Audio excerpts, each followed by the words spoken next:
Kasumi Ninja. Developed by Handmade Software, Kasumi Ninja was released in December of '94, over a year after Jaguar's North American launch and only its second fighting game. Dragon the Bruce Lee story came out 1 month prior, and yeah, I don't have the Jaguar version, so I gave the Genesis a try, and to say it sucked the sweat off a dead man's sack would be exceedingly generous. Unlike Cybermorph, which did receive high praise when it first hit store shelves, Kasumi Ninja was kitty litter the moment gaming publications sunk their teeth into it. With its digitized graphics and gratuitous bloodshed, Atari's 64-bit Gore Fest was written off as a Mortal Kombat clone and kicked to the curb like a Christmas tree the day after. Here we sit, more than a decade since, and the media is still shitting in its box, often listing it as one of the top 10 worst fighting games of all time. Seeing as how Slaughter Sport on Sega Genesis didn't make any of the lists shown, it's clear to me that the writers don't know what bad is. Alright, so what's my take? Well, the story does in fact reek of Mortal Kombat. There's a forbidden island where a great warrior's been trained by 3 ninja gods whose balance of good, evil, and indifference must be maintained if you hope to keep the netherworld shit away. Yeah, how original.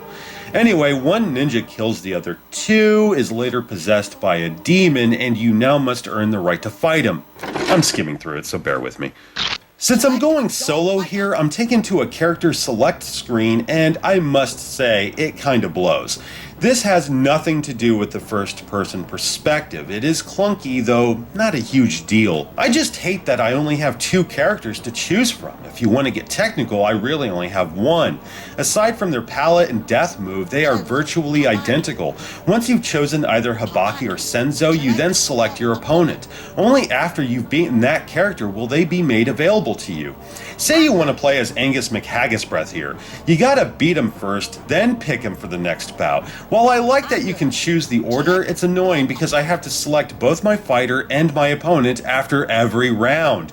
This makes the whole first-person thing feel all the more cumbersome since it takes that much longer to get shit flowing. At least the fighters are interesting, even if they're just a bunch of stereotypes. Danja's black, so she's an urban chick from the inner city.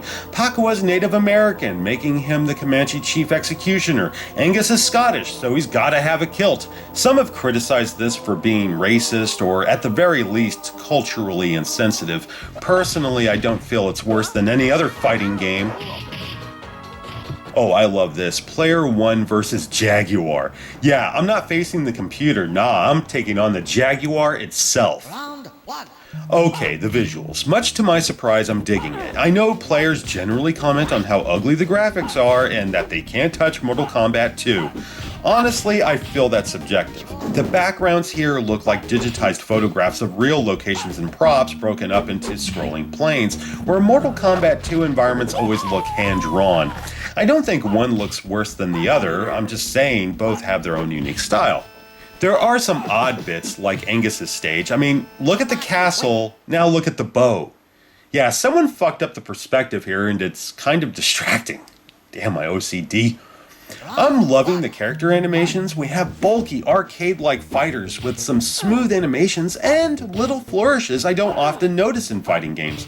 Special moves look okay when they actually work. I'm getting there, hold on. The death moves are pretty wild. Angus may be the most famous, and for good reason. It's bloody ridiculous. Alaric blew my mind, if you pardon the pun. My favorite, though, is Hibaki. That shit screams victory. Music's decent, but kind of dull. Sound effects are tits, though. Voice samples are unbelievably crisp. All the punches and kicks hit home. The Jaguar had some sweet audio capabilities. Considering this is a cartridge, it's fucking startling. This is as good a time as any to talk about the control. It's hard to judge because I've never been adept with pulling off special moves, so take that into consideration. Now, the special moves can be cool, but they don't do much in the way of damage, really. For the amount of effort I have to put forth, I find they're not worth it in the long run. Still better than, say, Way of the Warrior. Performing the combos is a little strange, for you have to hold C, then punch in the move on the D-pad. Few moves use punch or kick, thank Christ, because hitting it while holding C is a real trial. My major issue with gameplay lies with the AI. Fighters tend to spam their moves, almost like you're going up against an actual human instead of the computer. Alaric, though, he's a sucker punch straight to the fucking gooch. There's that fucking slide move, and he'll often anticipate your next attack, making him a goddamn chore to beat. But when you do, oh yeah, you deserve that shit. Finally, there's the final combatant, Gyaku. The first time I played this, it was on easy. You know, I wanted to get a feel for the game before I dug deep. I win that Spear of Destiny, or whatever the fuck it is, go to Gyaku's Hall of Flame, and oh, I really hate that shit. When I did go up against Gyaku, I was disappointed to see yet another ninja. I should have expected that after having read the story, but I'm going up against a palette-swapped version of Hibaki or Senzo, depending. I mean, flex those little gray cells, man. So I beat the fucker, and that's when it says, oh, of course, if you want the true ending, you need to break your spirit as well as your controller. Wonderful.